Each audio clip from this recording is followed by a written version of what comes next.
Hello, everybody, and welcome to Badgerpod Nerdcast number 49, Top 10 Classic Cartoons That Could Not Exist Today. I know that's about as short as I could possibly make that title. I apologize for the length.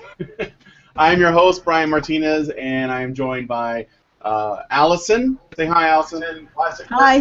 Could Not Exist Today. Hold on. Oh, turn your microphone off. Oh, there you go. Okay. I would like to point out that today's number is 7 times 7. It is a power of 7, which is sort of interesting. Probably not, but I'll point it out anyway. And 7 is a prime number.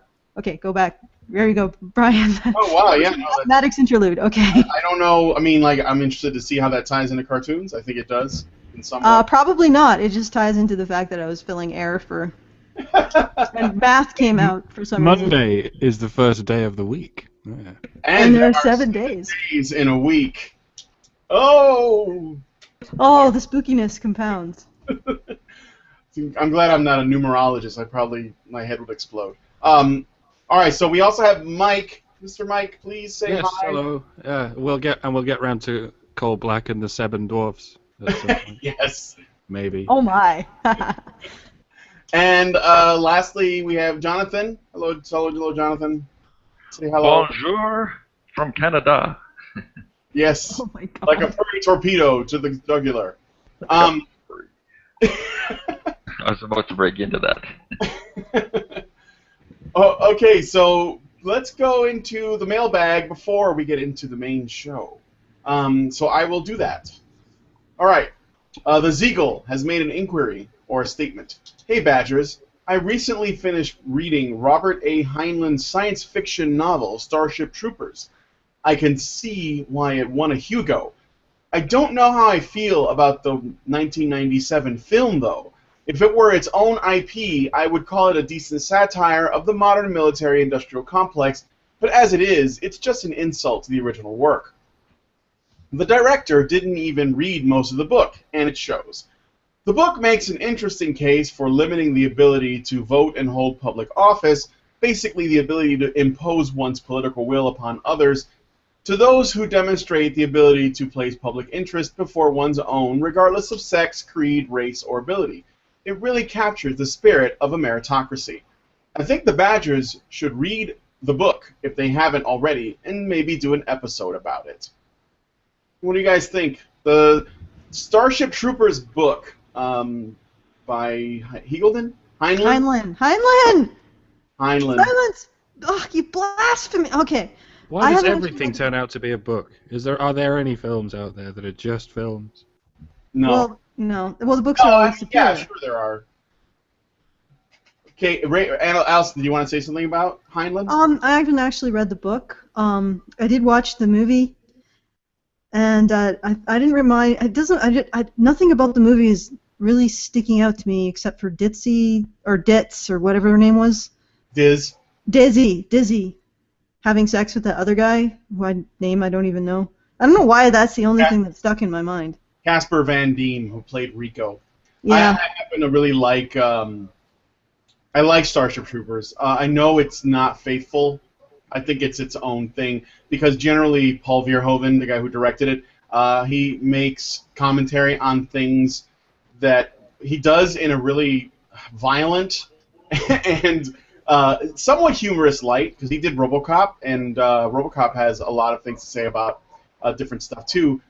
Perhaps because I hadn't read the original book, I like the movie. Maybe it just could have been called like Spacemen on Planet Fighting Bugs, and it would have been something better received by people who had read the book and didn't like the adaptation.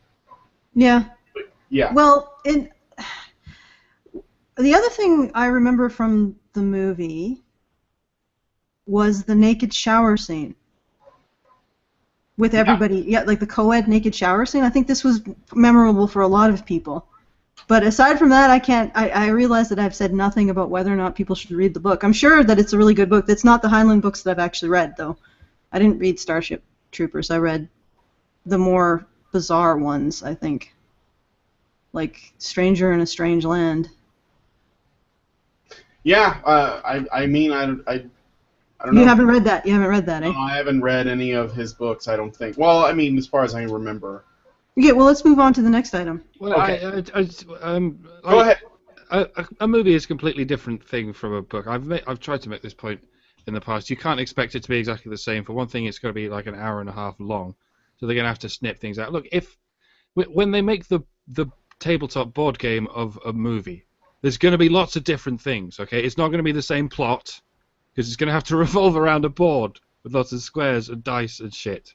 So you're not going to go away from that thinking, hey, it was nothing like the movie. Of course, it was nothing like the movie. It's a completely different format. So don't complain that the movie's not like the book. How often is a movie exactly like the book?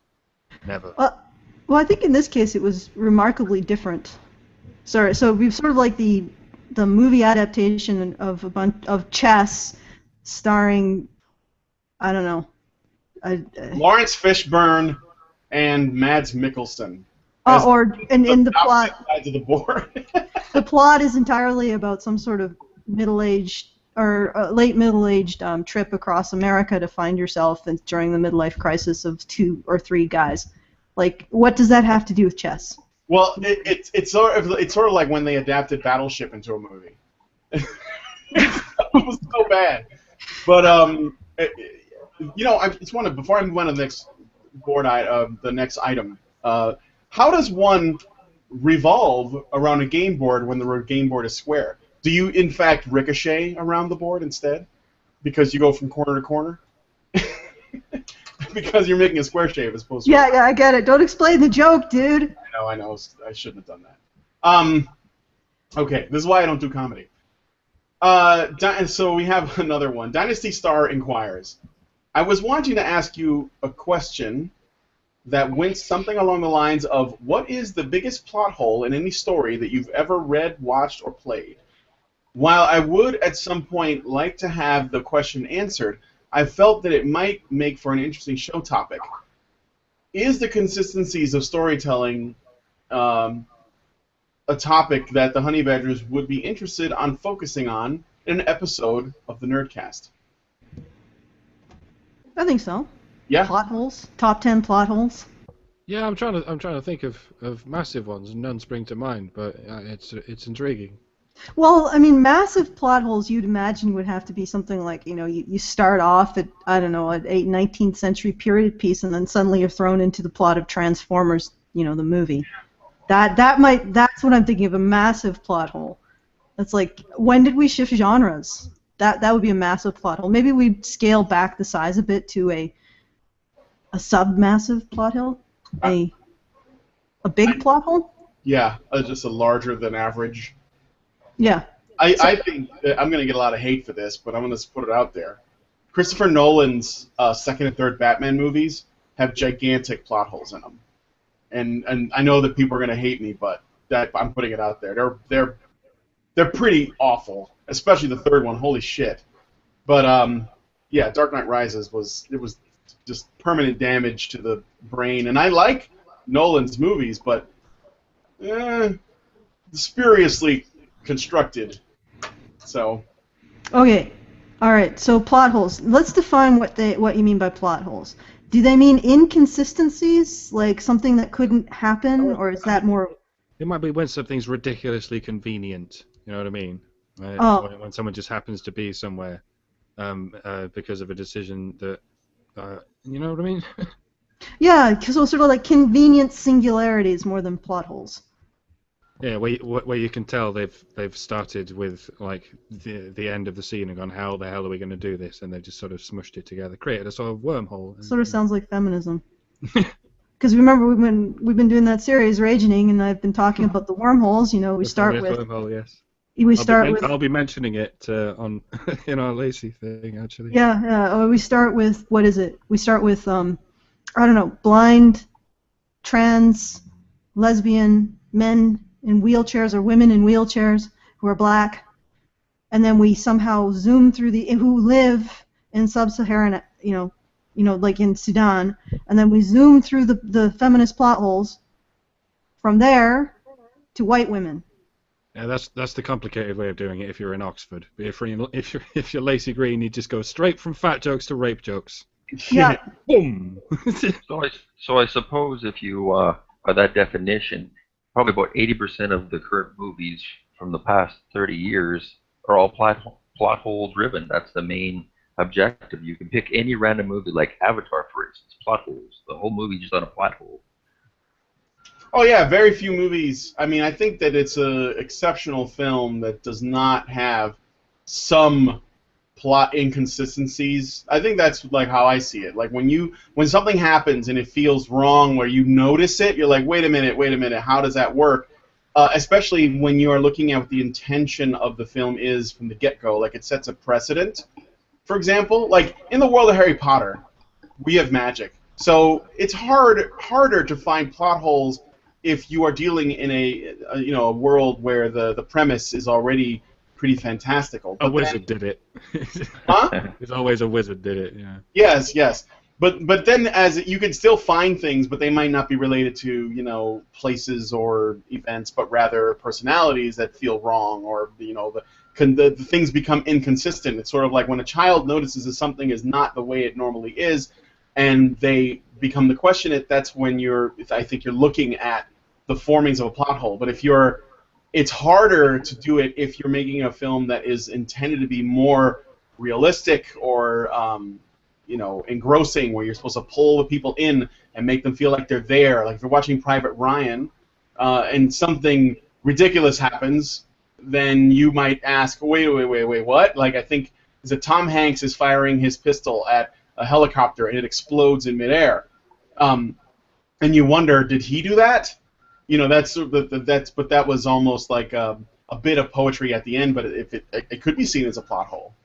But yeah, it's easier to suspend your disbelief, your tolerance for plot holes if it's a fantastical thing. But if it's something based on real life, like say, supposedly based on real life, like say a new movie like American Sniper, when there's plot holes in that and how things actually played out and stuff, it becomes a big deal. People notice the plot holes and they won't accept them. Yeah, I mean there are people. Most of the time, people forgive it. That's why the Michael Bay's Transformers movies do so well, because people, who don't like to think when they watch movies will say, well, it's not supposed to be smart, and then they just sort of let it go. But I think that people at least for me, I'm a giant movie fan. I love film. So even if I go in and I know it's not supposed to be anything more than a summer blockbuster with lots of explosions, I'll still be really irritated by poorly done plot holes, because I think that I can pick out films that have fewer, that are much older, and still were considered summer blockbusters. So I don't think that's really... like Mad Max, like the modern Mad Max, full of plot holes, but it was entertaining as hell. Exactly. I mean, it was cool, right? So I don't know, but okay. But what's interests me about plot holes is the plot holes that we don't see, or we refuse to see and refuse to acknowledge. Yes. Because if we want to bring it back to feminism, which is completely off topic for the Nerdcast, or I guess not really, it is full of plot holes. In fact, the entire thing is plot holes. Plot holes. It just where you But the question is, why is it that this stuff? Like recently, me and Karen went over Eve Ensler. Oh God. Elsner. And I was like listening to this, and I why is it that people aren't in the audience saying, "Wait a second, this doesn't make any sense. You're saying you're raping your own body, like, or you're somehow connected to the rape of women because you force your body to do stuff." Like, and it doesn't, like what she says, people would laugh at it. They would be confused or baffled by it if there didn't seem to be this cult of believing that a woman, the person inside the woman, is somehow something that shouldn't exist, like is illegitimate. Does that make any sense? It feels like almost like this ideology of body shaming, of not body shaming, of not forcing your body to do things that it doesn't want to do. Which, I don't know, I think for the most part, mammals do actually like to get a little bit of exercise. But regardless, not forcing your body into doing things it doesn't want to do. And it only seems to be directed at women. Doesn't that suggest that the female body is even superior to a woman's own will and personhood and desires? I mean, that's what I got off of Eve Bla's lecture. That she actually literally thinks that her personhood should be sacrificed for the meat sack it occupies. Anyway. But Now I that was know like, why. that's a plot hole for me. Now I know why zombie movies are very popular nowadays. Losing control of one's body. I don't like the fact that it's out there trying to eat brains, but, you know, I'm a slave to it. Well, I mean, you wouldn't exist in the zombie universe. No. But actually, if never mind. Let's move on. We've wittered this to death. I think that's it for. Let me just double check. I think that's it. Yeah, it's just those 2 letters. So we can get into the main topic. But I think, I think we could definitely do a show about plot holes. And yes, I will go into detail about why I think The Dark Knight and The Dark Knight Rises are awful because of their giant plot holes. Although I like The Dark Knight, but I think it's really overrated. But that's just me. We could do a show on top 10 plot holes. Yeah, we could do a show on that. So, all right, let's get into the main topic. Mike, I'm sorry. So I was just saying, does it have to be 10? Can we do 8 next time? We can The do 9th one and the 10th one are such a hump, man. How about 7? Because 7 is a prime number. There we go. Yeah, it all comes together. 7 is good. Apparently, It's all coming up 7. All I right, wonder if do there's it. any plot holes in 7. 7's a great number too. It just sounds good. There 7. can't possibly be plot holes because it's a prime, Mike. What's in the box? It's like there's nothing there's nothing but 1 that can divide into 7. So how can there be plot holes? Because it has no constituent factors. Like it has no components to have holes between. Well, because it's a prime, if you guys get into it too much, you might actually unravel the universe. I've just invented a number. It's called K, and it's a number that can be divided into 7. You can do that with maths. You can just invent that sort of theoretical number. So I've just done it. Shit, maybe K's taken already. Damn, K's taken already. I'll get back to you. Yeah, that's for Kelvin. All right, let's get into the main topic. Unless there's something else you guys want to say before we do. No. I don't know. Do it. Mighty Mouse. All right, Mike. Mighty Mouse. Or do you want me to do it? No, Mike, you do it. All right, shall I just blast through the whole thing? Shall I? No, just do the first one and then we'll discuss and then do this. How about that? Yeah, let's do that. I'll do the intro and then the first one. Now, okay, there are a lot of these top 10 lists out there, but most of them focus on the most offensive cartoons of all time, and this includes a lot of recent developments like South Park and Family Guy. And it's a strange state of affairs, but you might say, and many do, that the kind of irreverently acerbic humor you get in South Park and Family Guy is too controversial to have been made 50 years ago. And there are also cartoons made around 50 years ago that are too controversial to be made today. It's rather funny how that works. And that's what we're going to focus on, cartoons that couldn't exist today. So if we find a homoerotic cartoon from the 60s, that's out, because that would be fine and dandy today. Anti-religious cartoons are out. They're all the rage these days. And if it's a cartoon that mocks and dehumanizes men in general, that's completely out, because that's never even been considered offensive in all recorded history.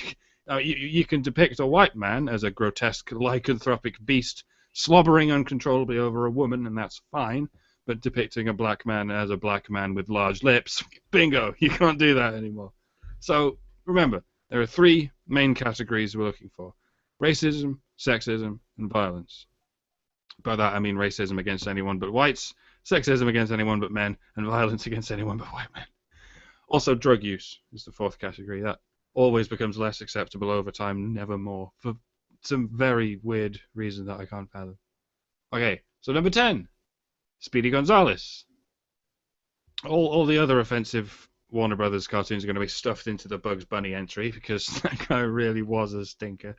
But Speedy Gonzales gets a mention because he's in the unique position of being a reverse stereotype. Speedy's friends are all very lazy and sleepy, and you might say that's to juxtapose against Speedy, make him seem unusual for his environment.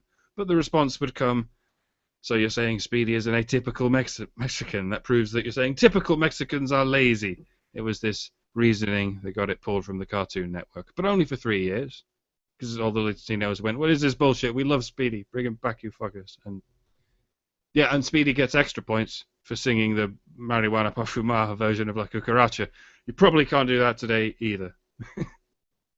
All right, that was 10. Speak about Speedy. Oh, Okay, Speedy. Well, I mean, I guess they have a point. It's not really a reverse sex or race or stereotype if it's sort of the example that proves the rule.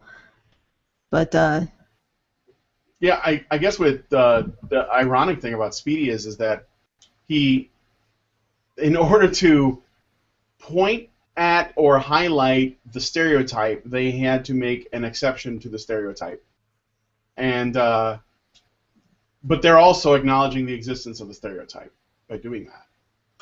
So, but it's funny because I don't think and I'm a Hispanic guy, and I hung around a lot of Hispanic people, and we generally weren't really offended by that. In fact, there aren't many Hispanic characters in cartoons in general, so you just take whatever you can get. But we weren't really the type of people to identify, like needed to identify with a character. We just thought, oh, that's funny. He's got a sombrero. It's a mouse with a sombrero that's really fast. And he was also the the kind of the protagonist, right? He was always giving Sylvester shit, and so that was what the point of watching him go was. I don't know.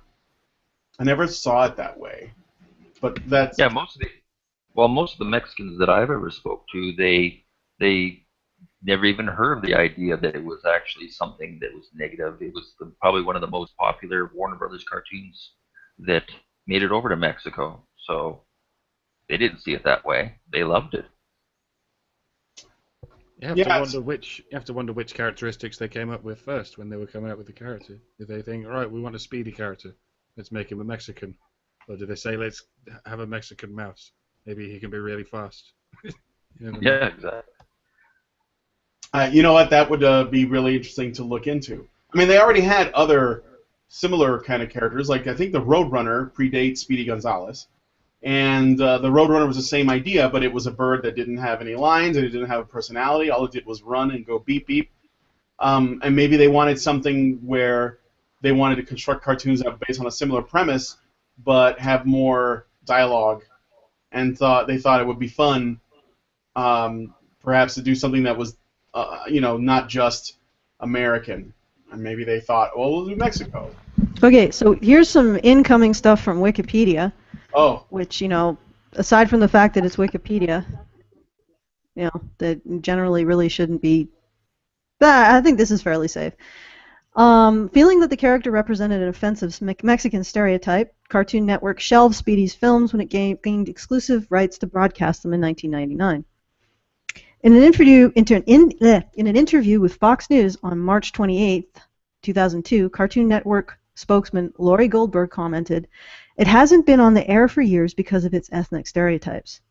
Despite such controversy over potentially offensive characterization, Speedy Gonzales remained a popular character in Latin America. The Hispanic American rights organization League of United Latin American Citizens called Speedy a cultural icon, and thousands of users registered their support of the character on the HispanicOnline.com message boards. Fan campaigns to put Speedy back on air resulted in the return of the animated shorts to Cartoon Network in 2002. So apparently it was white people who decided it was offensive, despite the fact that even in Latin America, Speedy continued to have popularity. So apparently they didn't actually ask any Latin individuals whether we can safely call these people social justice warriors. Another term didn't exist at the time, but these folks have been around. The white people telling brown people they can't have their characters because they're racist. Yes, and also, I mean, if you think about it, since Speedy is set in Mexico, it's certainly common if you want to focus on a heroic character for that heroic character to have heroic qualities that are contrasted by the people around them. So it to stand out. Mm-hmm. That's sort of. In any case, lots of cartoons are set in places that are sort of downtrodden and sort of irrelevant whereabouts they are. It's much with the Arab character who comes in the beginning of Aladdin. There's a couple of lines in that song he did that pissed a few people off. Like they cut off your ear if you don't like your face. Oh, really? Yeah, that's what Darkest Arabia is like. And as what darkest anywhere is like, but it pisses off the people who live there. So, Well, I don't. Sorry, go so ahead. let me get this straight. They've decided to pick on Speedy Gonzales, and they haven't even bothered to look at other cartoons that came out. Here's one in 1975, Shame of the Jungle.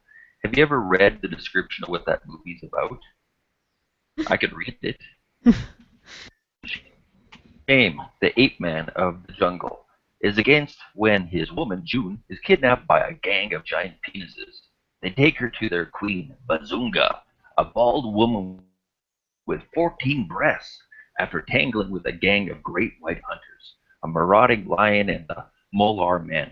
Shame sets off to rescue her with only his faithful friend, Flicka.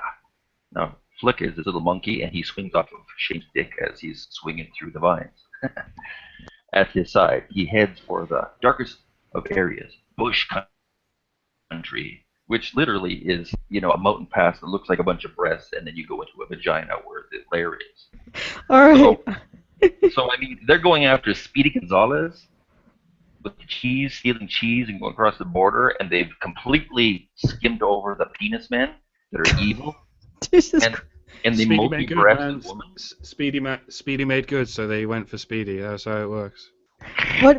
Okay, wait a second. I mean, that was sort of a big-lipped alligator moment there, Jonathan. But this just throwing shame in. That's not kosher, because it's like throwing in another number into the 10.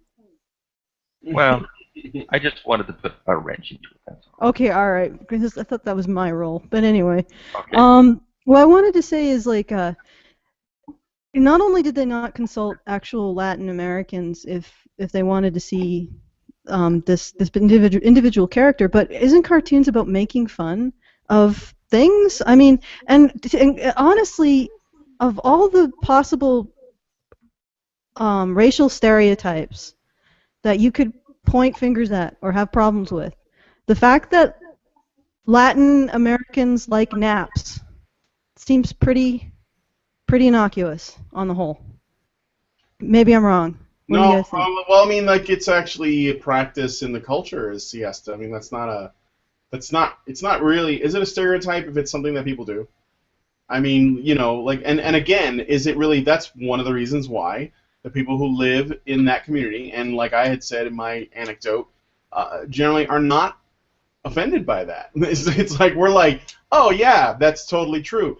I think that cartoons, before we move on, I think that they, like most comedy, they intentionally highlight things that we see or that we observe that we normally wouldn't have a context to just bring it up in casual conversation, and they show it, and then that's why we laugh, because we relate on some level. It's like, they anthropomorphize rabbits and ducks and mice and cats and such, and they make them human, but then they I don't know, they play into other sort of expectations, and we are looking at stuff that's meant to capture the broadest audience as well, and younger people can sort of laugh at it too. So I don't know. I don't think that it's. I mean, I think that that's all part of the plan, but it works best because of it.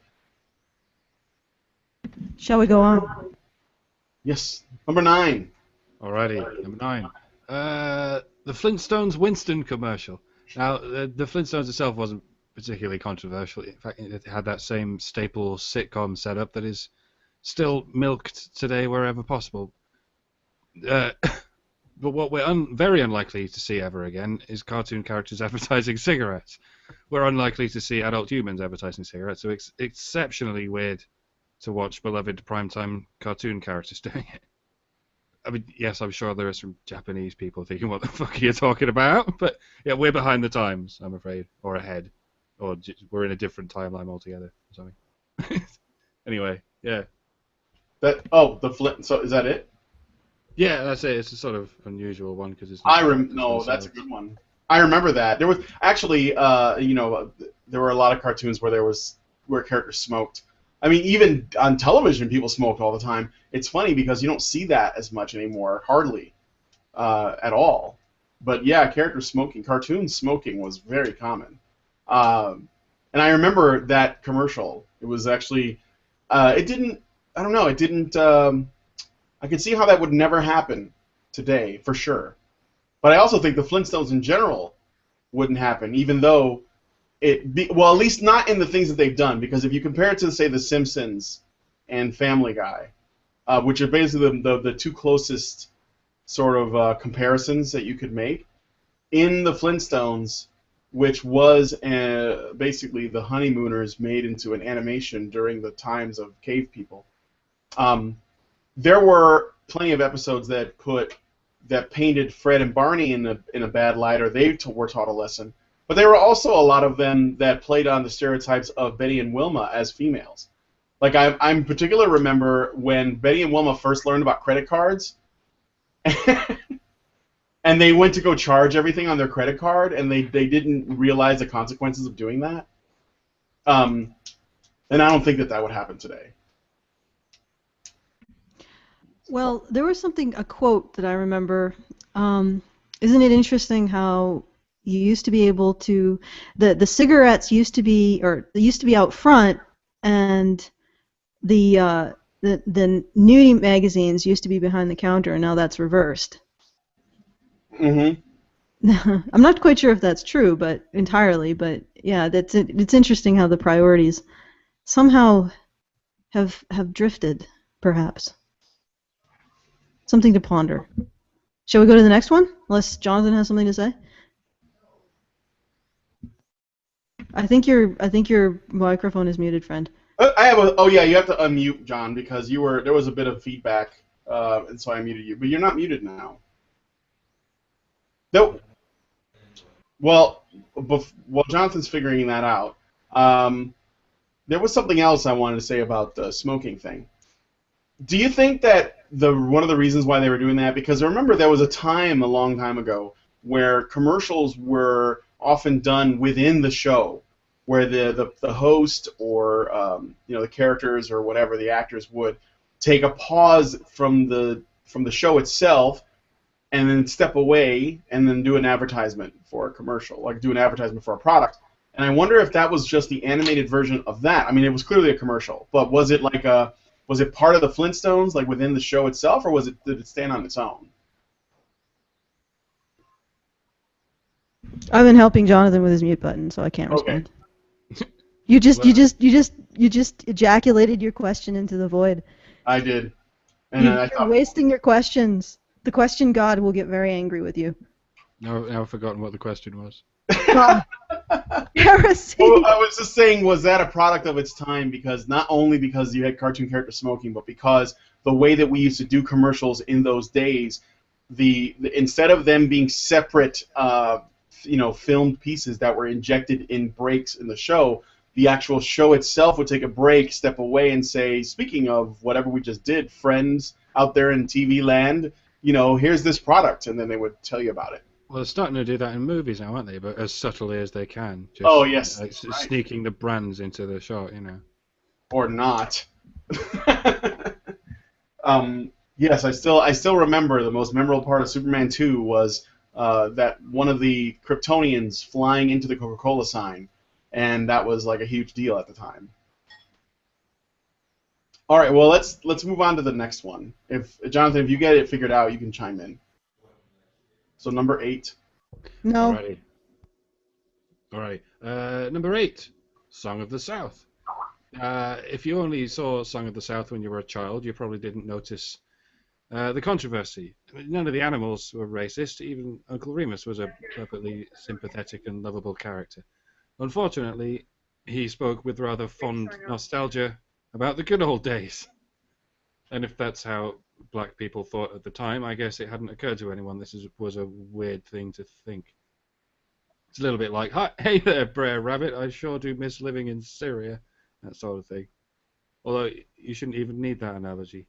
Song of the South has the Confederate flag written all over it. This is still fresh controversy, and it doesn't look like it's going away.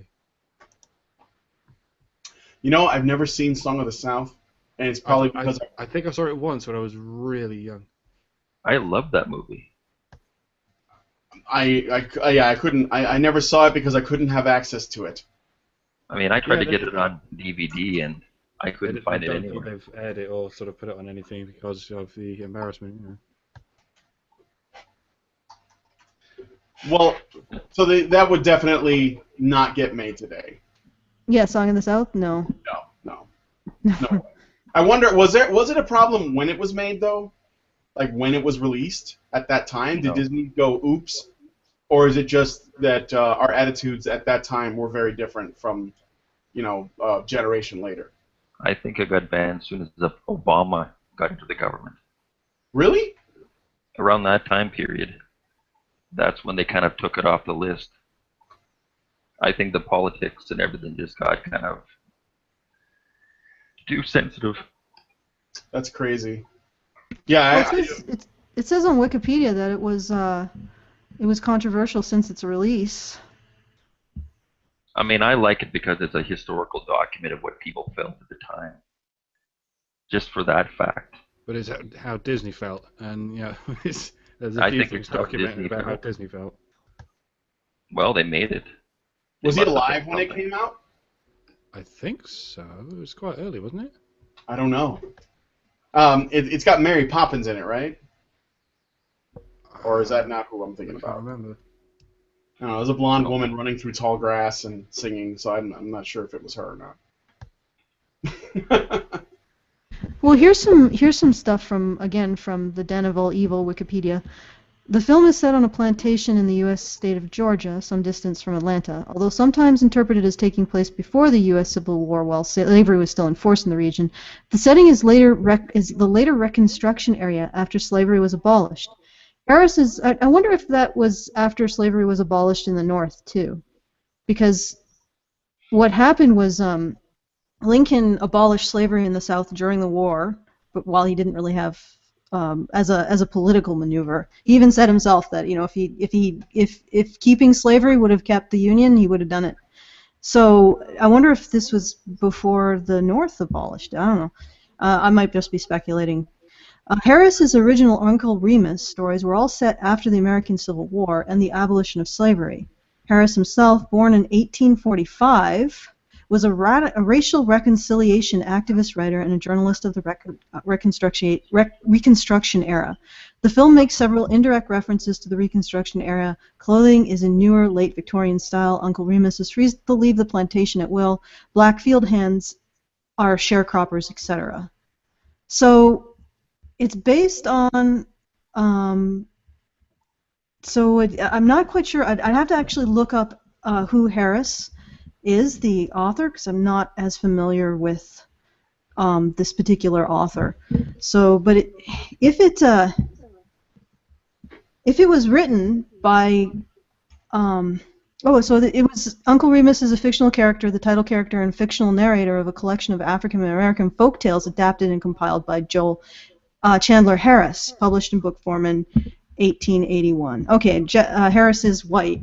So he was a reconciliation activist. I'm not quite sure what that means. It's the first time I've heard it, but it sounds good. I mean, the movie came out in 1946, and Walt Disney died in 1966, so he was all around when it was being produced. So it's probably one of his ideas, or at least he was involved in it. Probably. I mean, Disney's got a long history of picking up, stories that have already been produced in Disney-fied, so, I don't know. I mean, 1946. I mean, my only real question would be, was there a goal with making Song of the South? Because it seems like a really daring move considering the time period. Considering he mostly did sort of grim tales, like fairly well-known sort of fairy tales, and then he came along with this, which sort of isn't in that ilk at all, is it? Sort of, nobody's heard of it. But it does have a message in there. It's like maybe Disney was thinking, you know what? There's this labor of love I've been working on. I don't know. Who knows? If any of you guys in the chat or are listening to this later have any light that you'd like to shed on Song of the South, I'm curious about what was behind the idea.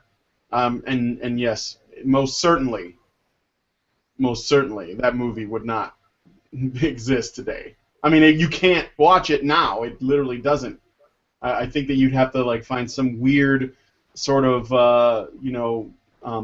art house theater that's doing a looking back on oppression in film month to catch that film. So I mean, it was produced during a time period. It was relevant to that time period. It had references to, you know, um, blackface. Where they would do the blackface thing. They had a reference with a tar baby. They had a tar baby. Brer Rabbit made this tar baby that trapped the fox, and things like that. So I don't know. I think it's just a symptom of everyone's sensitivity to everything, and this drive towards being offended. Everything offends people. Muted. And Disney being Disney, they want to make sure that they're seen as a loved family thing, so they just decided to scrap it and pull it off their list and not revisit it again. yeah. Well, let's go on to the next one. Number 7, right? Yes, number 7. Tintin. This I believe, was a suggestion that was given to us. I'm familiar with Tintin, but I'll admit I had to do a little bit of digging to figure out what was controversial about it. And yes, it's the racism category again. The format in which young, boisterous children's characters usually operate is they get into sticky situations, ruffle a few feathers, and make enemies of the locals. And the thing about boy adventurers like Tintin is they go to faraway colonial territories where the locals are somewhat downtrodden. Hurrah! We foiled those starving Red Indians. It was a simple time when anyone could be the bad guy and it didn't matter. Which, to this day, remains genuinely controversial, because that can actually be a defensible principle if followed through. Anyway. I want to say something about Tintin. I never read the books. I had this Turkish friend who's a really old friend of mine, and he loved Tintin, and he read a lot of the books, but I never looked at it. And then they made a film recently, like I don't know, well, not like maybe 5 years ago or something. It was a Tintin CG animated movie, and I had heard so much about the series that I thought I would watch it, and the movie was boring as hell. And I wonder, but it was also super safe and super clean. So I wonder if them sort of like, washing it out of anything that might be construed as offensive to anyone for any reason actually made the movie boring, because it was really boring. It was well animated, but it was really dull. And I was kind of like upset by it. By contrast, I really like Aardman, and he does stuff that's a little bit on the edgier side in ways. So, and because it's the claymation that makes it fun too. I remember one of his, it was called Flushed Away, and there were frogs, and they were French. I mean, that would have that should have been offensive, but it's okay because they're French, I guess. But no, Tintin was really dull, and I think that that's unfortunately a symptom of trying to be so PC, is that you end up you limit your options in terms of what you can do, and instead you focus on just like what is okay to do, and you work within that, and it's a very narrow spectrum of options. Shall we move on to the next one?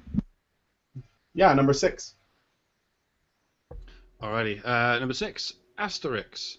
I realised after writing this that this one started different, because I think Asterix movies are still being made every few years or something. Oh yeah, I recently watched one. Yeah. They're actually finally doing them in English now. Most of them always been done in French, but they recently did the first one ever actually animated in English. Anyway, yeah. So we're staying in the European theme. Again, Asterix is not well known for its sympathetic depictions of non-Teutonic races. They were a single tribe of Gauls fighting against the entire Roman Empire, so they could hardly be accused of punching down, but they did an awful lot of punching, is the point. It was usually their solution to a complicated problem, and that is the main reason it probably couldn't come about today. It's a magic potion that makes you strong. Yeah, it's booze. It's very obviously booze. You're encouraging people to drink alcohol and punch people. This is easily the most irresponsible thing I've ever seen in any entertainment, let alone a kid's comic. It's Honey Jack. Well, it's usually depicted as either sort of red or sort of off yellow. So and they're French. It's fucking wine. It's clearly wine. Right? Wait. Asterix, isn't he a Viking? No, they're Gauls. No, he's Yeah, he's a Gaul. Gaul. And of course, there's no Gauls alive today to actually comment on this. Oh, see, I never read it. I mean, I've seen the imagery, but we don't have it here in the States. So I look at him and I think, is that a Viking? Because he's got like a helmet with wings and stuff. But okay, but this actually relates to Speedy Gonzales. If you look at Asterix village of Gauls, every single one of them is except aside from Asterix, is either stupid or selfish or lazy or just conniving. All the rest of them are just these ridiculous comedic foils for Asterix level-headed good sense. And even the druid. Apart from the druid, yes, the druid and Asterix are the only, like, the rest of them are you're baffled how they managed to live through a day or even repel the Roman army for as long as they have. Well, that's exactly the same thing that's happening with Speedy Gonzales. You have the one heroic character surrounded by a bunch of doofuses, and yet in Asterix it's not problematic, but with Speedy Gonzales it is. Yeah, well, they're both small. They're both short and small, but very powerful. Yeah, I just thought I would point that out because insofar as they poke fun at the Romans, they're also poking fun at the Gauls too. Well, I mean, you said Asterix is still around, right? Oh yeah, me and Jonathan just watched a movie. The essential premise was the Caesar hired an architect to try to take over Gaul, the last bastion in Gaul, it was like a city planner. So what he did was he created these modern high-rise apartments that all of the Gaulish what ended up happening is he created these modern high-rise apartments right next to the territory the last bit of territory held by the Gauls. Originally, they were still fighting, but then they wanted to actually have an apartment in the towers, and not Asterix. Asterix took no truck with all of this, but the rest of the villagers ended up living in this apartment building and enjoying civilized amenities, and that's how this city planner, this Roman city planner, actually conquered the Gauls. But unfortunately, Caesar got power mad and wanted to get rid of all of the holdouts. If they had stopped at that point, they would have conquered the Gauls simply through their own avarice. But they had to go and get rid of the last two holdouts, which was Asterix and Obelix. So they went in and they did the whole heavy-handed thing, and then all hell broke loose. But it was a great statement on human nature. Yeah, they're still creating Asterix and Obelix. By the way, this is a big part of my childhood. This particular cartoon. There was another facet of Asterix. You could also say the movie was called Asterix: The Mansion of the Gods, or The Mansions of the Gods. And you could really say that they're kind of putting capitalism in a negative light, because the Gauls started wanting to make profit in that off selling their fish and all the wares and stuff that they used to, sell at a reasonable price to their own people. But once the Romans came in and all that stuff, they started, it started catching on, and they started to get more greedy. They wanted more profit in that. Next thing you know, they want to be up in the towers too. So it's kind of more, I see it more kind of like, if you want to see there was an attack on something, it was more to do with against capitalism. Well, and ultimately against the Caesars' megalomaniacal behavior, because, like I said, if he had stopped at simply creating these towers and having the Gauls live in the towers and assimilate to Roman ways, he would have won, essentially. And he would have won a completely passive victory, but because he had to absolutely, completely dominate his opponents, he lost. And that is another commentary on human nature. The fact that people like that just are never satisfied. Never satisfied. Should we do the next one? Yeah, let's go ahead. Alrighty. Staying on the subject of violence, Tom and Jerry. In some circles, Tom and Jerry is also guilty of racial stereotyping. But all we ever showed was her ankles. Yeah, well, they were racist ankles. Fuck you. And of course, Tom and Jerry is also guilty of violence. Don't forget, it's today's standards we're working by. There's a reason we use animal characters instead of human characters when it comes to violence. It's to avoid the inevitable complaints from the PC police saying this encourages violence, or violence against mice. No, violence against cats. Yeah, that's a good point, actually. Have you seen what the internet does to you if you hurt a cat? If Anonymous finds out, good luck ever getting your life back on track. So there you go. Tom and Jerry could not be made today, and not because of social justice warriors, but because of internet ne'er-do-wells like us. Food for thought, eh? Yeah. So, I loved Tom and Jerry. That was my favorite. Tom and Jerry's the shit, man. Huh? Tom and Jerry is the shit. It is the shit. Now, it's the sugar shits. I'm familiar with every phase of Tom and Jerry, which unfortunately includes the awful phase. But in the beginning, it was Hanna-Barbera that made the show. And Thomas was more kitteny and cute looking.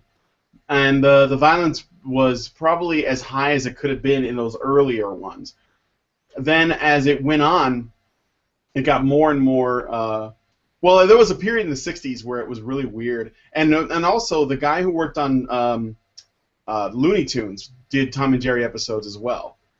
Chuck Jones. But it's funny because when it was as un-PC as it possibly could, because Tom and Jerry cartoons originally, and some of them won Oscars, by the way, they were originally... Well, the piano, yeah. Yes, the piano every time I watch that, I'm looking at the keys thinking, someone figure this out, because it looks remarkably like he's actually playing that, like it's actually the song. Yeah, it's genius in so many ways. Very, very well done. And it was called Cat Concerto, I believe, and that's the one that won an Oscar. But those cartoons were intended to be watched in theaters before you'd watch the feature. And when cartoons were being brought to television, then they would, they just basically took all the shorts because they were looking for material and they had it already, and they just put it together in a Tom and Jerry show and put it on TV. That's how we watched it here in, where I grew up, anyway. And as a result of that, though, they never censored anything. They just threw it all in there. And then not only did they throw in Tom and Jerry, but they also threw in all of Tex Avery stuff and Droopy and Chilly Willy and all that. And you would just get a bunch of stuff that, by today's standards is extremely inappropriate for children. Tom was smoking, he would do pills, he would try to kill the mouse, there was violence, and then there was Mammy Two Shoes, which is actually the name of the black maid that ran the house in some of those episodes. And in an effort to, I guess, clean up the image of Tom and Jerry, or maybe to make newer shows, they had I believe Hanna-Barbera may have gotten back on it, but they had made later episodes, and I call them the Jerry with a bow tie episodes, and those were the worst fucking Tom and Jerry cartoons. They were so fucking bad because it was super tame. They took all the fun out of it. It never took any risks. They were friends for some fucking reason. They were just really bad cartoons. That was the death knell. And this is what happens when you take the edge out of something, It was so bad that basically killed the show. I mean, it never recovered. I think they make movies and stuff sometimes, but they're not what they used to be. Hey, Brian. Yeah. Was it Tom and Jerry that they were actually making reference to in Simpsons? Remember Bart and Lisa would be watching the cat and mouse? Itchy and Scratchy. That was totally a Tom and Jerry reference, except that in Itchy and Scratchy they tried to push it even further. They would do really, really over the top violent stuff on Itchy and Scratchy. But Tom and Jerry was pretty darn close. I mean, there was he would get tails would get chopped off, and his fingers would get smashed. I remember one time, one of my favorite moments in Tom and Jerry is Tom is he's a hunter, and he's trying to kill this baby duckling that has a broken wing and can't fly.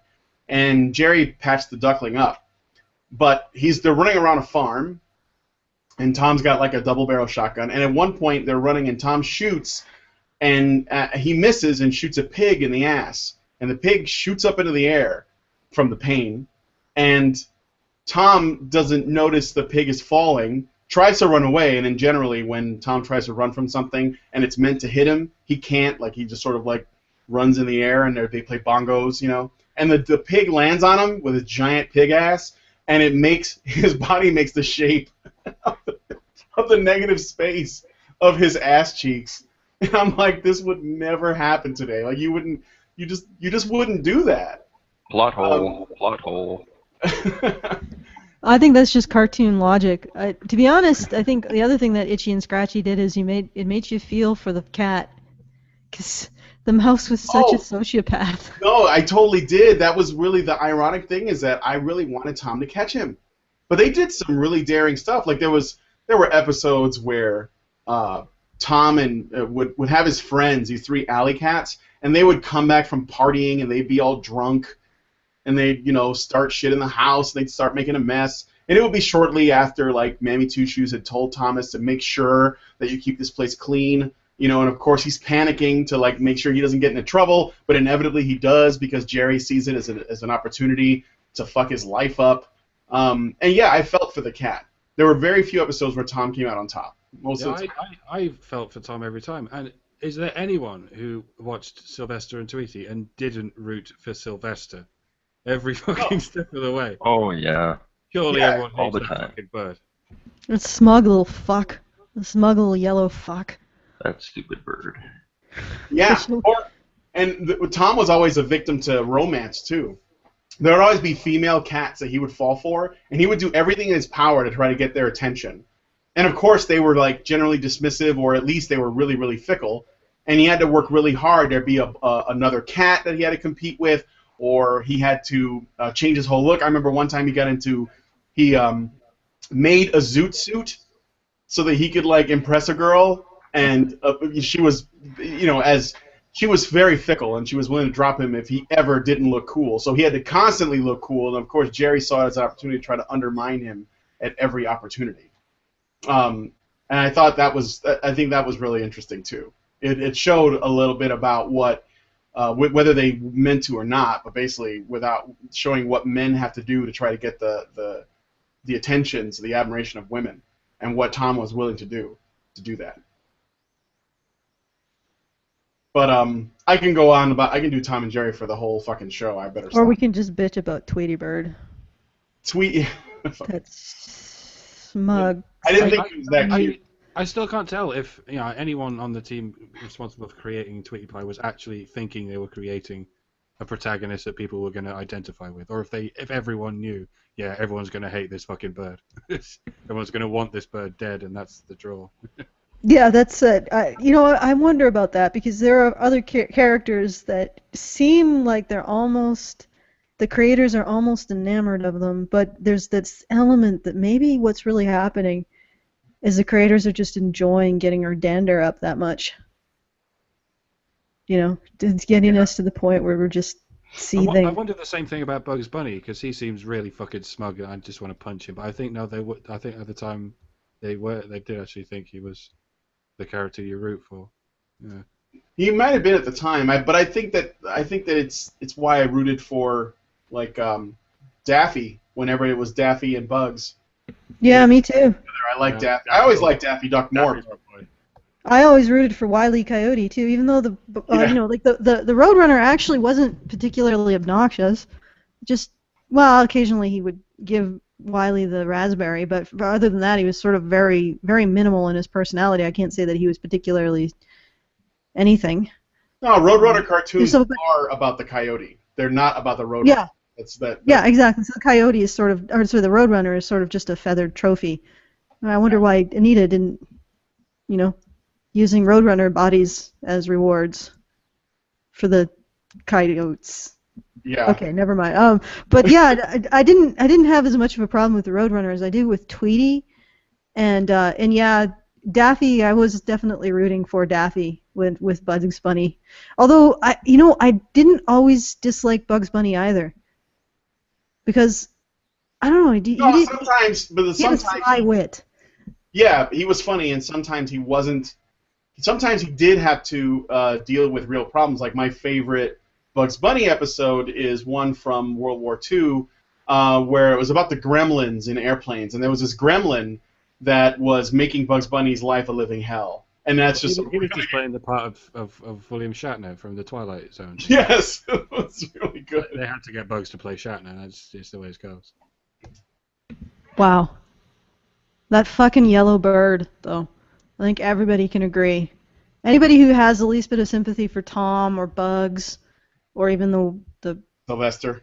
The Sylvester. Well, Tom and Bugs would be the ones who, or no, sorry, Jerry and Bugs would be the ones who you presumably feel sympathy for, but maybe don't. But Tweety, I don't think. I would like to know anyone who ever didn't want Tweety to die. No, yeah, I mean, I did. If you're in the chat, speak up now or forever hold your peace. You want that smug, supercilious, I've never said this before, yellow... I've never said this before, but you're a bad person if you like Tweety Pie. Yeah. You're just a bad person. Yeah. you can be a feminist, but if you like Tweety, that's it. You're fucked up. You're just Satan and Hitler rolled up into one, and Tweety rolled up into one. Did I just say a no? Okay, let's move on. Stalin. All right, what's next? Next. Fritz the Cat. If violence against cats is bad, what about sex, drugs, and rock and roll against cats? This is the first thing I list that has even been accused of misogyny, and I'm guessing it's because of all the titty imagery. But the draw for Fritz the Cat is the first ever, and to date, apparently the most successful, feature-length animation to earn an X rating. So, of course, they threw in as much foul language and sexual imagery and urban debauchery as they liked. And the only controversial thing they did was to be sparing with it. They actually took the time to go off on surreal tangents and wordy soliloquies. The reason Fritz the Cat wouldn't be made today is not because of sexism, racism, or violence, it's because they committed the unforgivable offence of not treating their audience like idiots.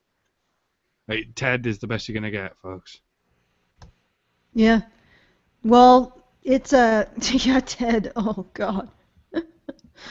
Ted is where we go to realize that what used to be the contents of the freak show is now supposedly our intellectual elites. I was talking about the movie with the teddy bear, but it's surprisingly convergent with the once.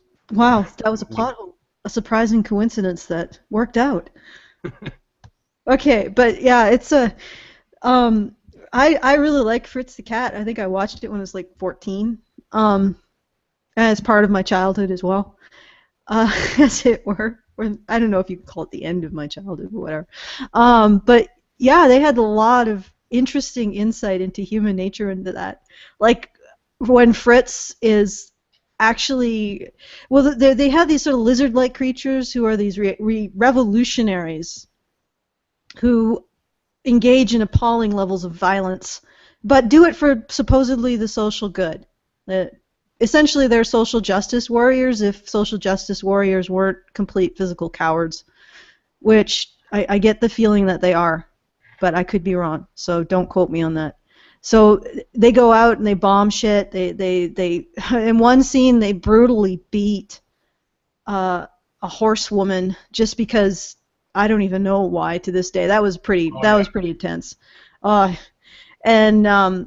they have all the buzzwords about like intersectionalism and raising consciousness and what's in all of this shit, that this anti-hegemonic capitalist crap that they talk about while they're nearly beating to death this almost, well, I mean, they have chains and are armored they have weapons and she has nothing. And it's like these are just excuses to be cruel and bully people and set explosives, and they actually get Fritz to do some of their dirty work, setting an explosive on a dam, and he's like arguing with logic as he's doing their dirty work, as he's putting this explosive in amongst the like he's climbing the works and setting the explosive. He's like arguing with it, and then when he finally sets it, he's like, you know what? These people are awful people, and I'm not going to help them. And then the bomb goes off. Well, because he's so, like, Fritz is so solipsistic. He's so much up his own ass, he doesn't even see what he's doing. And that's sort of a great metaphor for the useful idiots that never stop and think, actually there are bad tactics, not just bad targets. This is a bad tactic. Blowing things up, bullying people out of conventions, bullying people on Twitter. These are not great tactics. We need to disavow them, not embrace them. And by bullying on Twitter, I mean like those flash mobs that they do, and then, nobody should do that. It's wrong when Gamergate does it. It's wrong when Gamergate's opponents do that. But Gamergaters will agree with that. Isn't it also the case that Fritz was kind of representative of like the lazy hippie that didn't I don't know, like he was just a guy that had no direction and was just sort of like living day to day in the moment. It was a college student, apparently. Yeah, he was like one of these lazy sort of like because Fritz the Cat was a comic strip made by Robert Crumb, and then it was animated by Ralph Bakshi. At least that's the one I saw. I don't know if there was... Fritz the Cat in the comic strip is a lot more of a sociopath. Oh, okay. In the comic strip, he was the one beating the crap out of the horse woman, and raping her. And Robert Crumb has some issues, I think, or maybe not issues, but he likes to depict very dark parts of human beings. And I think he's a bit what's the word I'm looking for? Nihilistic, or at least he had low faith in people, essentially. Yeah. Low opinion of our society. Yeah, his low opinion of a lot of things, but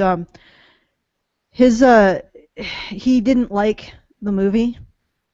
He didn't appreciate it. I think part of it might have been the fact that they soft pedaled the assholery that was Fritz the Cat, and they made him sort of an idiot. Not an idiot, but just so up in the theoretical, and yet also just completely lustful and doofusy and lazy and stupid. Not stupid, but just out of his element. And I don't know that. So they didn't make him overtly evil. They just made him typical college student, I guess. Yeah. Male or female. And I was going to say about Ralph Bakshi, who did the animation. He did a lot of really offensive animations. He was pretty much, he didn't give a fuck. I wasn't always a big fan of the quality of all of his animations because they were pretty inconsistent. But I remember, yeah, I mean like Fritz was pretty offensive, but I think that one that was even more offensive, probably his most offensive work, is Street Fight. If you've never heard of it, holy crap. That's there is everything in it: homophobia, racism, sexism, just stereotypes, all kinds of shit. And it was almost like he set out to make the most offensive thing he could at the time. But it's Street Fight. You should see if you can find it. Holy shit. There's like pimps and hoes and all the gay Italians. It's crazy. And they're all animals too, because, that makes it easier for us to identify, I guess. Because you can't do it for racism if everyone's an animal. Ah. That's all right. Next one. What do you think, Brian? Next one? Yeah, let's do it. All right. Betty Boop. I can't figure out how or why Betty Boop would get banned today. But I'm sure the feminists can think of something. She's too, I don't know, happy. She always seems to overcome the misery and the drama, and she never gets raped. Or her feet are too small or some shit. She looks like a lollipop. Triggering because of foot binding. History of patriarchy. Yes, right. Also, the absence of rape is a trigger for rape. I've heard this argued as well. It's like, so if you're sensitive to rape, the absence of rape as a subject matter in a show can be triggering because it's not there, and it should be. So I don't know at this point how to traverse this minefield. It's like this is not a minefield because a minefield has to have field in it, not just mines, because You need everyone to be constantly in a state of rape and not rape. Everyone needs to be Schrodinger raped at all times. Yeah, but like the feminist trigger minefield is not a minefield because there is no field. There is only mines. Everywhere you step, you get blown up. Oh my. Weren't they mocking her in the TV show Drawn Together? Yeah. It turned her into a fat chick in her. Well, you know, Betty fatter Boop. years. Betty Boop could also be seen as racist because the character's appearance and design was based on a woman named Baby Esther, who was a black woman, and a singer and dancer and stuff. From what I understand, I remember that she even had the same hair or similar hair to that weird, I don't even know what that is, Betty Boop hairdo. But yeah, it was originally a black woman, and even though the comics, the cartoons were black and white, and it would probably be very difficult to portray Baby Esther, who was a light-skinned black woman, on a black and white cartoon. That was actually the inspiration for Betty Boop. So it's either racist or it's really accurate with the technology they had at the time and therefore progressive. But I can't really tell. Didn't she have a best friend that was a clown too? Yeah, of an indeterminate race, as far as we could tell. It's a clown. Clown, yeah. Well, I think his name was Coco or something, which sounds suspiciously African. Okay. That's true. What number are we at? That was 4, right? That was 3. Okay. Oh, another prime number. And another coincidence. Nothing but prime numbers from here on in. Yeah, it's nothing but prime numbers. This is the good part. Do you want to go for 2? Numero 2. Okay, Popeye. We finally get to something that can feasibly be called sexist. I mean, there's a hell of a lot of racism and violence in our past, but all this misogyny we're told about is nowhere to be found. However, I think the feminists would even agree with us here. There is something primordially dumb about the constant hero, damsel, villain dynamic of Popeye. It's as insulting to men as it is to women. Apparently, Pluto is just a rapist. His existence on this earth is devoted solely to raping Olive. Popeye exists only to violently throw down with him every time he tries, and Olive exists only to flail and screech at the situation. As far as I can tell, no one's getting fucked, no one's going to jail, no one ever has a good time, and this goes on and on every day forever. I don't know whose fantasy this is, but it looks to me like a microcosmic vision of hell that we'd all like to avoid. I think it might just be a very long commercial for spinach, you know? Actually, I think maybe Popeye, this might be the seed for feminism. Because that's sort of the reduction, the archetypes in the feminist morality as well. Women as solely as victim, men solely as either savior or aggressor. And then it exactly maps the moral typecasting, which is basically just patient and agent. Popeye's also he's also like Tom and Jerry. You can see an evolution of the character over time. You remember Popeye and Son, do you? I remember. Popeye and Son was so fucking gay. What? Popeye and When Son? I say gay, I mean wristy. Oh my god. They did the same thing they did with Tom and Jerry. They turned him into a Saturday morning cartoon where he lives on a beach with his son now. Like the original, Popeye's origins are interesting. They come from a comic strip where he wasn't even the main character. It took place in a diner. I can't remember the name of the strip though, and he would show up occasionally and tell stories of his adventures, and they were always pretty action-packed and serious, right? Even though the art was kind of silly looking, and people really liked the character of Popeye. He ended up getting his own shows because of how tough he was, and I think they were supposed to be like tall tales too. So when you look at his old stuff, he would travel to distant lands, and yes, Olive Oyl was definitely a damsel she was nothing more than that. And ironically, she wasn't even that attractive, which was really kind of funny. At least not by the standards, because there were times where Popeye would meet Betty Boop, or because they were made in the same studio, or you would see like more curvy women, but Popeye would have eyes only for Olive Oyl, even though she was kind of, the scrawny like stereotype. They all looked pretty silly. But what I loved about the old Popeyes is he literally used violence to solve every problem. Every problem he would punch it. There was no other way to do things originally. I remember he leveled a forest once because he needed shelter, and he basically made a log cabin out of the falling logs of the forest that he leveled with his fists. And I remember one time they were going into Mexico, or they were in Mexico, and they were entering a town. And there was a Mexican guy standing outside, or sitting outside the city, that was just sitting there smiling. Just smiling. Popeye didn't like it. Uppercutted the guy, and he turned to a taco stand. It was just, he just hit people when he didn't like them. And that was how he did everything. He went to Arabia, and there he was attacked by a giant vulture. It was like a roc, I think they call it, or a roke. I'm not sure how you pronounce it. I think it's roc, though. And it carried him off to a volcano to be killed, and then he returned with a giant turkey on a plate with sides. So, but then they made him tame, and they gave him nephews, and he stopped smoking from his pipe. He stopped talking about, he stopped using violence to do anything. And they even had an episode, they were trying to maybe make up for it, where Olive Oyl sings a song about how she wants to be president of the United States and all the things that she would do. And, you know, that was sort of, it was almost like an Olive Oyl-centric episode. So it was pretty funny. But yeah, Popeye was fucking alpha. Yeah, you have to wonder if anyone's ever cried like racism on Popeye, because I presume he's like Irish or something. I think it's a stereotype that Irish people fight everyone, right? Oh yeah, maybe. I don't know. It's hard to tell what he is. I'm pretty sure he's a stroke victim as well. I mean, look at him. Yes. There was even I think the lesson from the original cartoons was for him to essentially, you know, eat your spinach and you could be like me and essentially beat up anybody who fucked with you, or even people who don't.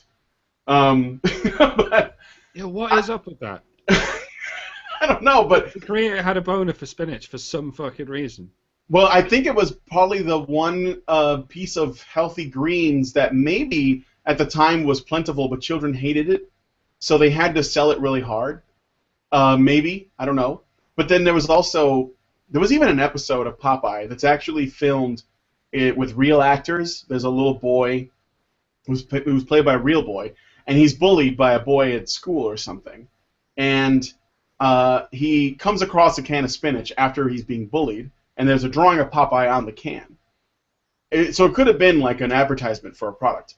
Popeye comes to life, as an animated cartoon, explains to the boy why it's important for him to eat spinach with an anecdote or a story about something that he had experienced. This is all black and white stuff from one of the Fleischer days. Then afterwards, the boy is inspired to eat spinach when the bully comes back around, gets super strength, because that's what it does, and the boy beats up the bully. So you have like child-on-child violence within a cartoon that has violence. It was like meta as fuck. But awesome. Like I never forgot that, you know? So it's, I don't know.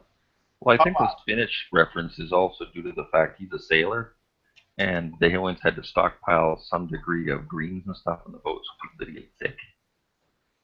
So he kind of probably got used to it. I remember the episodes where he meets his father, and how his father, Popeye didn't actually like spinach at all, and his father forced him to eat spinach, and then that became his hallmark.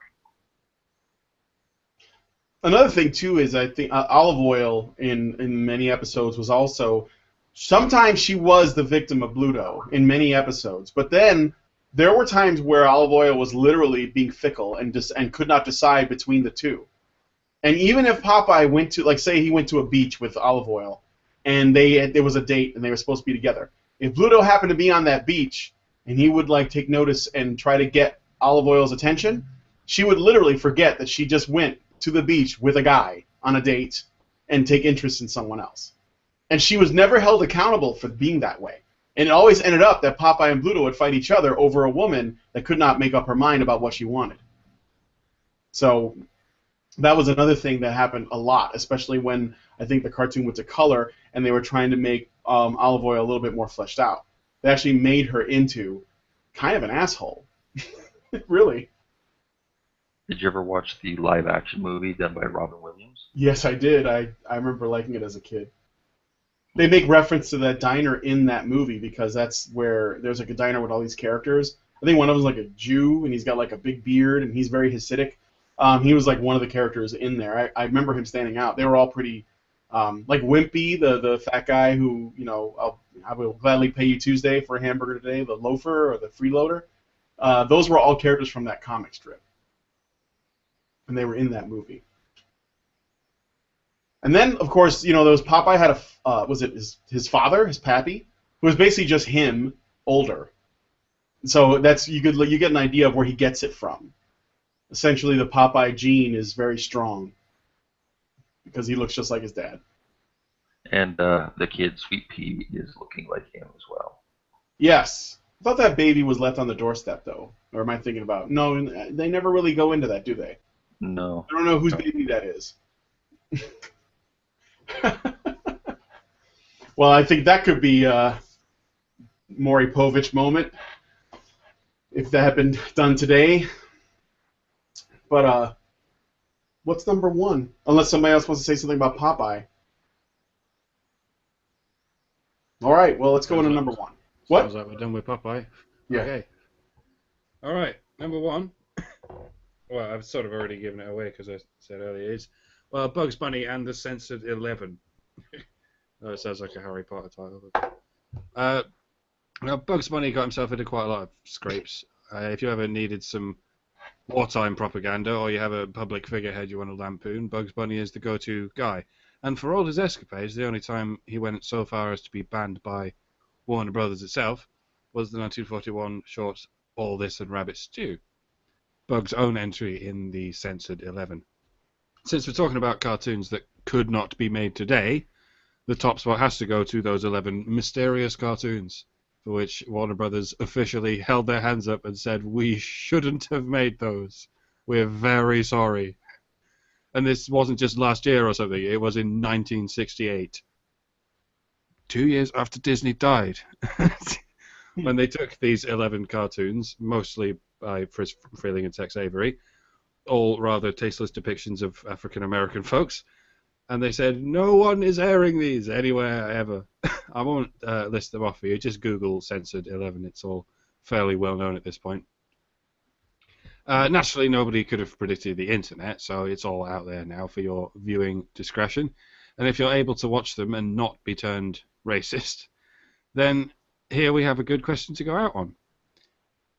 Did Warner Brothers do the right thing? When cartoons are racist to the point of actually being arguably oppressive, do those cartoons best suit the public by being shoved into a vault or burned? It is the creator's prerogative after all. Or is it more responsible to lay bare the wayward misgivings and cultural scars of the past, appropriately labelled as the blunders they were? We can learn lessons from these time capsules, but are the lessons worth the risks of introducing them to new generations of racists? And can you say there are any cartoons you wish you never saw? Discuss. Allison, I'm ready. No. John, let Jonathan go. Well, since you asked that question, I was going to slip in while I could. Bullwinkle. I hate Dudley Do-Right. I hate the stereotypical, character that's supposed to be, the Canadian. They just keep doing that, keep sliding that in. So now everybody seems to think that we are the mounted police and stuff like that. It just irritates me. So Bullwinkle was the one cartoon that I hated when it would be on Saturday morning cartoons. I wonder if Bullwinkle was Canadian. Because, I mean, all of the stuff in it is, like, stuff that it was a little foreign to me. It might have been. It probably was. That and Rocket Robin Hood and stuff like that. That probably explains why I don't know, the humor was, I don't know, it wasn't there. I never really laughed at Bullwinkle. Yeah. To go to Allison, do you want to say something? No, I'm good. Okay. I'm satisfied. I think Warner Brothers is probably a good way to go. Say, you know what, we did this. We're sorry. Let's move on. I don't know. I was gonna say, would it be better that we did or did not see it? And when so Tom and Jerry episodes were released on DVD a while back. Like they had like the entire collection, right? All of the old ones specifically. And because it's all broken up into sort of eras, and you have to, I think that different people were in charge at the time of the license and so on. But in the DVD collection that was released, I want to say it was in the 90s probably, there was actually a foreword by Whoopi Goldberg, and she came out and spoke at length about the character Mammy Two Shoes and a lot of the imagery that's in Tom and Jerry. But specifically about Mammy Two Shoes, although also about the violence and the drug use and all the other stuff that was going on. And she explains very well that, in her opinion, whether or not it's offensive is sort of irrelevant, because she feels that to ignore that these sort of things ever existed is far worse than to just sort of show it. So she said, I'm in support of this DVD being released because I believe that the artwork is a product of its time, it's an important part of our history, and people should be able to watch it. And I side with her on that, no matter how, because again, the funny thing is that Tex Avery, who worked on those Warner Brothers cartoons, he had his own cartoons, and they are probably among the most offensive fucking cartoons ever, but they're so damn funny. And when you take that, I think there's something, maybe it's something psychological. Maybe it's our response to something that is so wrong that makes us laugh as a way to cope with it. Because, have you ever laughed at something and said, oh my God, that's so wrong, but you found it really funny? And it's not that you're guilty for laughing, but it's rather that you're laughing as a way to deal with the fact that you're experiencing something that is, pretty, that you could see as being really offensive. And Tex Avery never shied away from it. And so I think that he made some of the better Looney Tunes cartoons, and Chuck Jones did too. I'm remiss. I remember, rather, not remiss, a World War II one where Bugs Bunny goes to an island, and there he just wants to relax, and he runs into Japanese soldiers, and of course they're wearing glasses and they have the big teeth and they're sprouting gibberish. It's extremely racist in a way, because it's stereotype, but it's a product of its time because it came out in like 1946 or something like that. It was during World War II when it was released. So it was almost like you could tell that Pearl Harbor had been bombed, and immediately after that, Warner Brothers was like, we got to make a cartoon about this. Like that was the whole point. He went over there to do his part to fight against the Japanese, which were our enemies at the time. I mean, we've made lots of films and media about things that reflected the time that we lived in. I mean, when we were experiencing the Cold War, the Russians were the bad guys. When we were going through, the times of the war in Iraq and maybe Afghanistan or whatever before 9/11, we were making people from the Middle East or Muslims into the enemy. Just remember the movie True Lies with Arnold Schwarzenegger, and they're fighting against the Crimson Jihad. This is just, I think, a way that we cope with stuff, and I don't think it's. I mean, like, we may look back on that and say that's offensive, but if you're looking for offense, you'll always find it. I'd rather look to be entertained, and Tex Avery was. I thought he was brilliant at the time. I mean, I still do. I just watched some of his cartoons before today, and I laughed my ass off. And I'd seen these before, The Car of Tomorrow and The House of Tomorrow are fucking great. He makes fun of the mother-in-law in that so well. He makes fun of male sexuality in them. He makes fun of being a housewife.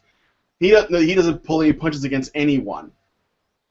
And it's good stuff. And these cartoons, you can only find them on the internet now. They'll never be on television, at least not unless somebody grows some balls and makes like a offensive cartoon TV network or something. That's offensive in the way that Tex Avery was offensive, because we still have cartoons that we may look back on today and find offensive, but they'll be offensive for reasons that we find acceptable now, just like those cartoons that we're talking about were considered acceptable then, but not acceptable now. Well, I don't know if it's. I think we do it to a degree still. Take Futurama. We could maybe in the future they might find what's that Dr. Zoidberg or whatever, find that offensive because he's mimicking kind of like a Jewish stereotype or something like that. I mean, we still do that. Look at daytime TV, the way they portray men as a bunch of bumbling idiots and the wives as the ones that are competent. They're just cartoon stereotypes. that reflect the politics of the day, and we get embarrassed when we get past those things. We don't want to look at them again. But I think they need to be shown to future generations to show, what it took to get us here. That we had to go to that ugly side. Yeah. All right. What? I guess there's nothing else. Any honorable mentions? Well, aside from Shame of the Jungle. And Tex Avery's Droopy and. Well, yeah, Shame of the Jungle is pretty. But what about Woody Woodpecker? Woody Woodpecker. Never talked about Woody Woodpecker, Andy Panda, Oh God, Woody Woodpecker is the most annoying. Actually, I was more of a fan of less of a fan of I was more of a fan of the Hanna-Barbera cartoons than I was of the Warner Brothers cartoons. Walter. So Lane. Yeah, I mean, I like Touche Turtle and all those funny characters, and I can't seem to get them on DVD. I can't find them. You'll get Woody Woodpecker, but you won't get the rest of them. See, that's another example. You mentioned Hanna-Barbera, and I'm reminded of when they first were around. When they started with Tom and Jerry, and it was extremely violent, and it was aimed at adults. That's what a lot of these cartoons we're talking about were, but they were just sort of like tame enough that a kid could conceivably watch it. But as cartoons became more targeted at children, Hanna-Barbera was still making them. And I think the last of their sort of like more racy, I guess, cartoons was the Flintstones. Because, I mean, on that show, I mean, Wilma got pregnant. She had a baby. We learned that the Rubbles were, like, they couldn't have children, and they ended up adopting Bam Bam. And, there was a lot of stuff going on that was pretty, I don't know, like it was pretty mature in a way, like the concepts and stuff and the observations they were making. And they were concerned about their jobs. They were concerned about, keeping their house sometimes. It was crazy stuff.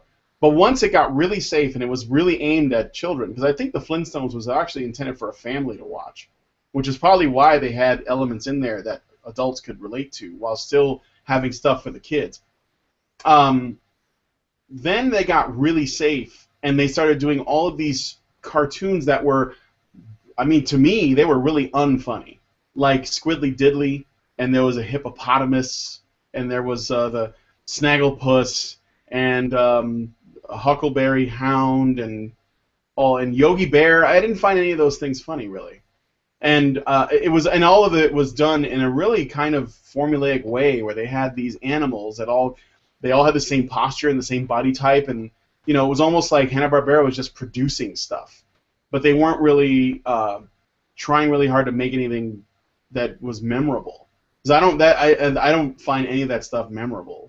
Well, it's kind of funny how it's kind of funny how you have the Flintstones, Fred Flintstones, and Barney selling cigarettes, and then as things moved on and they started selling to kids, you had all these funny little characters and stuff, which became,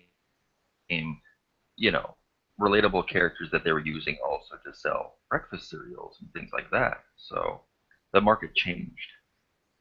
Yeah.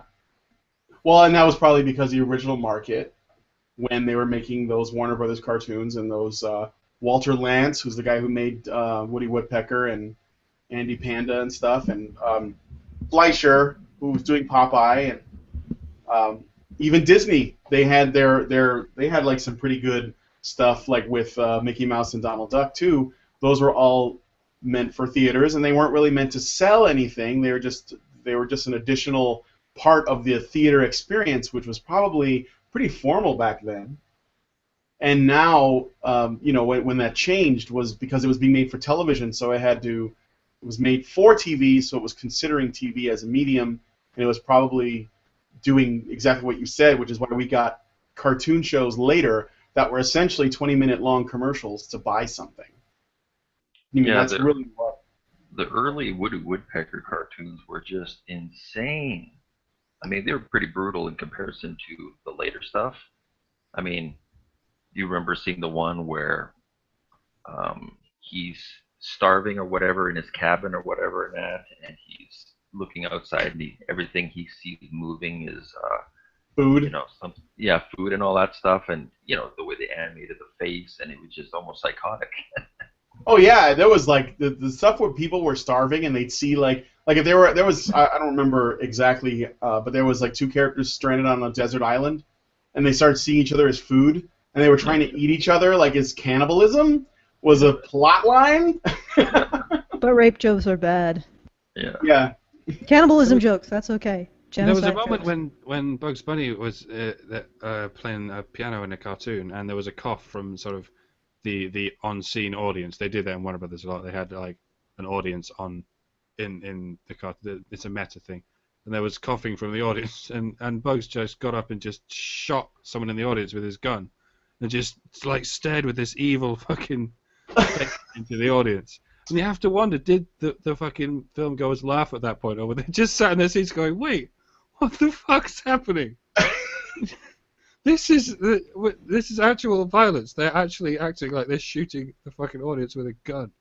Well, I don't know. Sometimes, with the YouTube audience, not necessarily the people watching us live, but you can understand the sympathy, the emotion behind shooting someone in the audience. Not that you should ever do such a thing, but sometimes there's that one YouTube commenter that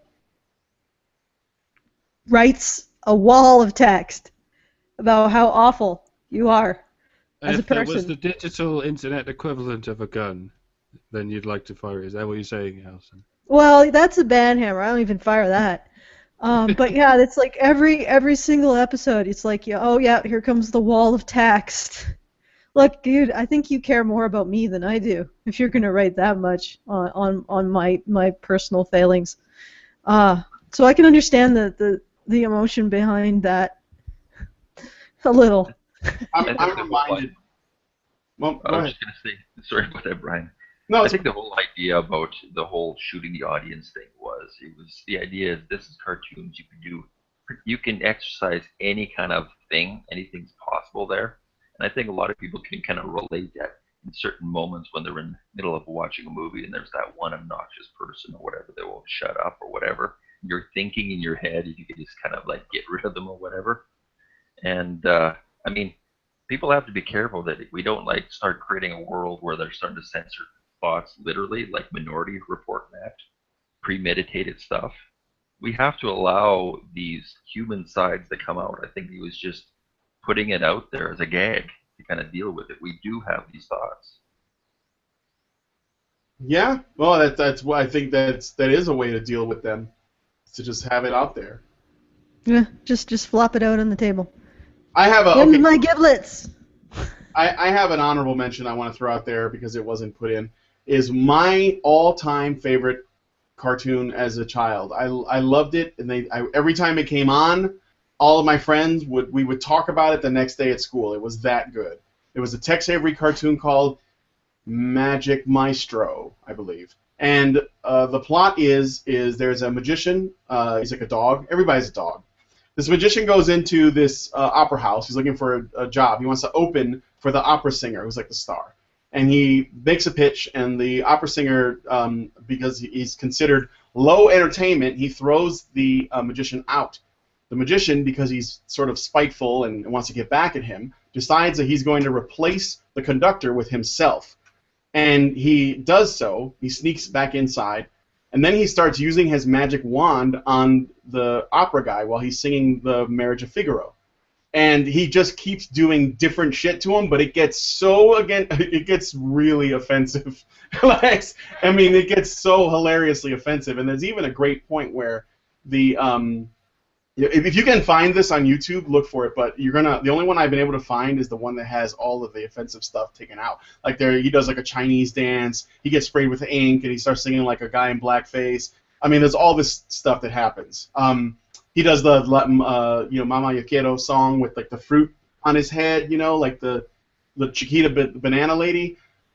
But one of the points in that cartoon short that made me laugh the most was, back in those days, because everything was done on film, sometimes you would get particles or hair or something that was on the film reel. And it was basically just like, dust and stuff like that. That was just like it was just the quality of the film at the time. And there was this hair that's moving around in the film, and you think it's just the film, but it actually turns out that that's actually drawn in there, and it's done exactly the same as it would have been had there actually been hair on the film. And the dog who's singing the Figaro song, he actually stops his song in the middle, walks over to the corner, and pulls the hair out and throws it aside. He breaks the fourth wall, and it's really hilariously done. But yes, I mean, Magic Maestro that was my all-time favorite. Never heard But of that. why would it have not been made today?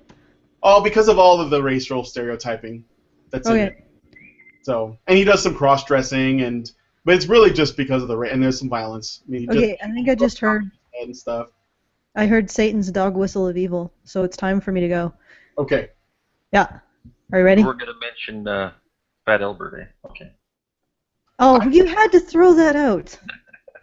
Well, that would be... Fat Albert is offensive because it's made by... Well, okay, wait. It probably wouldn't be made now because it's made by Bill Cosby, so yeah. Yes.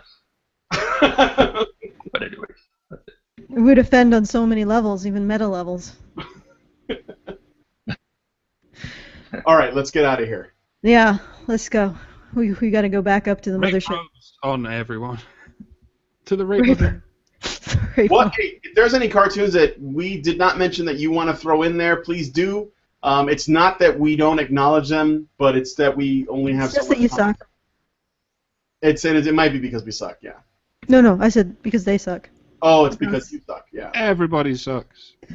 Suck Not for enough, everyone. probably. Yeah, so the black hole of suck. All right, I think we're at it. Racist. What? Oh, okay, so the white hole of blow. Is that Double- not racist? Double racist. Okay, but It's Black the invisible hole. the invisible... Well, actually, you're right. It wouldn't really be black because it wouldn't have any radiation at all coming off of it by its nature. So it would be the invisible hole of suck. It certainly wouldn't be a hole because it's a singularity. Okay, no, it's the invisible distortion of space-time of suck. How's that? Is that intersectional enough for you? I love you guys. Yeah. You know, if Fat Albert was made today, it would just be called Albert, because we can't acknowledge that he might be in a state of unhealth. He just, I'm just saying, body positive Albert. That's what we call Big boned Albert. Well, that wouldn't be seen as a joke anymore because so many people are fat now. Oh yeah, that's it. It would just be Albert, American Albert. All right. If you guys who are listening out there enjoy our antics and want to join the fight against people who censor shit because it's quote-unquote problematic, consider donating to our Patreon, www.patreon.com/honeybadgerradio. When we get to $750 an episode, we're currently somewhere around $525, we will be putting on a new show just about to be announced today called The Rage Zerker, which will include me, Mike, and Karen going after some of the most pompous, smug, intellectually vapid excuses of what should we call them, Mike? What do they need to be called here? I do not yet know what to call these things. Invisible. We're going to do things to them. Yeah, invisible space-time hole, or you can't call it a hole. Invisible distortions of space-time that suck logic and reason into and crush it to death into like particles that we don't even know the names of yet. Yeah, that's what we're gonna do on the Rage Zerker, and there will be rage. Oh yes. And zerking. Zerking. Lots of zerking. Zerking, or whatever zerking is. Anyway, www.patreon.com/honeybadgerradio. Brian. Okay. Zerking is whatever we zerk. Yeah.